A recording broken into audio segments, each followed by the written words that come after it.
This is KGW News at Sunrise. First this morning, we are following breaking news. Portland police on scene investigating a homicide at Southwest 4th and Washington. Our Devin Haskins is there with the latest in just a few minutes. Plus.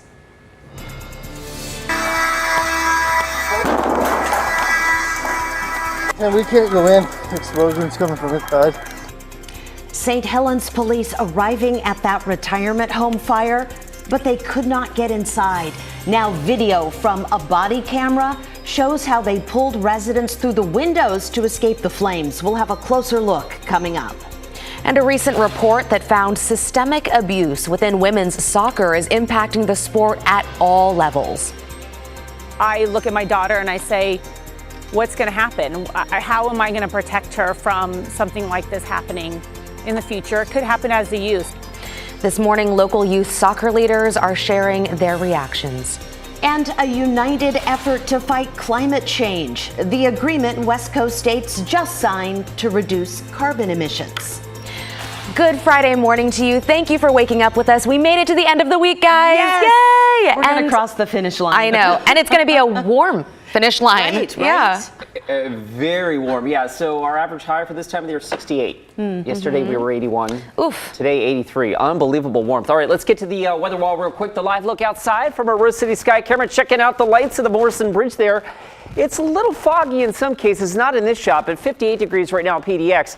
And our fog map here is showing 3/4 mile visibility right now in Kelso, 1/2 mile visibility in Aurora. We'll slip south into the Willamette Valley, 2 mile visibility right now in Salem and Corvallis. So watch out for that early.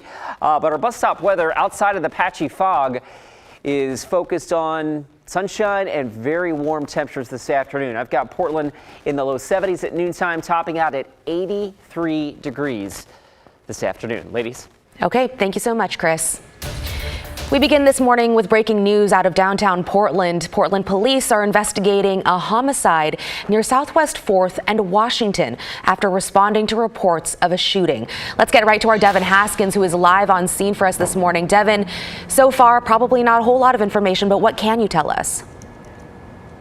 Yeah, right now, police still have the area blocked off. A very active scene as police continue to gather evidence of that shooting that happened just after 2 o'clock this morning. Eric's going to zoom in, give you a live look at the scene right now. You can see the yellow tape up. We're at 4th and Washington, Southwest 4th and Washington here in downtown. They have about a 4-block area blocked off, so from 4th to 2nd, and then from the north end of Harvey Milk to the south end of Alder. Police out here investigating a shooting that they got reports of a shooting at around 2 o'clock this morning. When they showed up, they said they found a man dead in the streets. Right now, detectives out taking pictures, gathering evidence. There are evidence markers on the ground right now. A lot of police in this area. We've seen the command center RV that they bring to these homicides out here as well as the medical examiner's truck that's parked just a short distance away from us. This homicide this morning wraps up a week where we saw 4 homicides last weekend. So a deadly year here in Portland. There have been more than 70 homicides so far this year, on pace to beat the 90 that was the record last year in 2021. So we're going to be out here all morning long. We'll talk to police if we were able to. We'll try and get you more information as it becomes available. For now, we're live in downtown. We'll send it back to you guys. Thank you, Devin. Now to some newly released body camera video showing how police pulled seniors from a fast-spreading fire at a St. Helens retirement home. Yeah, Catherine Cook walks us through it all and has more on the woman who did not make it out. What? Running toward the fire. Newly released body cam video shows St. Helens police responding to the Columbia Hills Retirement Center Wednesday morning. The fire started just after midnight as explosions like this one caused it to spread quickly.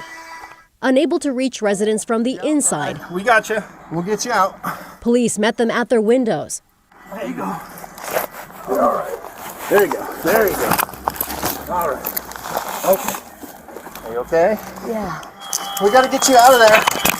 With firefighters on the way, the 3 St. Helens police officers worked quickly Sir, we got to get you. Come on, sir. to help at least 3 residents to safety.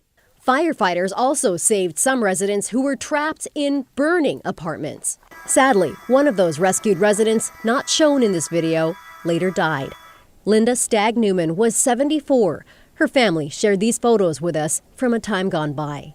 They say she loved to sing, dance, and have fun. St. Helens police officers spent several more minutes clearing rooms and helping residents until more emergency crews arrived. Residents gathered outside, gasping and grateful for this courageous first response. Catherine Cook, KGW News. This morning, we also have some new information on the young man charged with a deadly stabbing in Old Town. Now, just days before that, court records show he was arrested, arraigned, and then released after attacking an elderly woman who was using a walker. Documents accuse 20-year-old Khalil Ford of punching the woman, hitting her with a mop handle, throwing her to the ground, stomping on her head, and stealing her phone at an apartment building where she lived. Now, at first, he was charged with misdemeanor assault. Now, Portland police are investigating why officers didn't pull video of the attack and pursue more serious charges. The Multnomah County DA's office says police didn't share everything that they knew about the attack, and when prosecutors found out, they upped those charges to a felony. In your morning headlines, we are learning part of what led up to a shooting involving a Multnomah County Sheriff's deputy in Northeast Portland Wednesday afternoon. The deputy was investigating a man near Holiday and Grand, police say, when the two got into a fight and a woman tried to step in. That's when police say the deputy fired their gun, hitting the woman. They say she and the man jumped into a car, then took off. Eventually crashed into two other cars. Everyone involved is expected to survive. We'll continue to press police, though, for more information on this. And a surprising move for Nike co-founder Phil Knight. He's donated $1 million to Republican gubernatorial candidate Christine Drazan. The exact reasoning behind the move unclear at this point, but this all happened just weeks after he donated another $2 million to Betsy Johnson's campaign. Knight is Johnson's biggest financial supporter, donating $3.75 million to her campaign so far. Polls show a close race between Drazan and Democrat Tina Kotek, with Drazan holding a narrow lead. Johnson, who is unaffiliated, is several points behind the two others. And heads up, if you use the Max Red Line, TriMet says riders may have to use shuttle buses between the Gateway Transit Center and the Portland International Airport. Crews are making repairs to an overhead wire near the Park Rose Sumner Transit Center. They say expect minor delays. And those are some of your morning headlines. Now to West Coast leaders who are joining forces to tackle climate change. Leaders from 4 states signed what's called the Pacific Coast Collaborative. Bryant Clerkley has a closer look at the plan.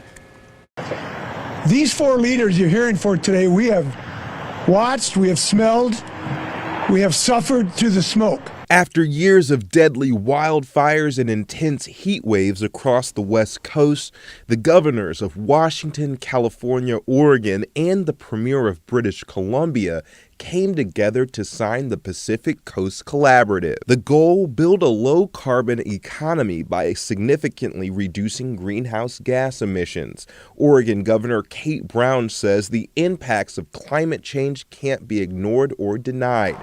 Governor Brown said Oregon has its own specific timeline. Our timelines are 100% clean energy by 2040, one of the most ambitious in the entire nation, and we were the first state in the nation to pass our coal to clean legislation, with our last coal plant being demolished this summer. Part of the plan includes protecting oceans and natural resources, connecting state and local leadership, and providing a model for coordinated climate action. Washington Governor Jay Inslee says this is the best economic development strategy on earth today.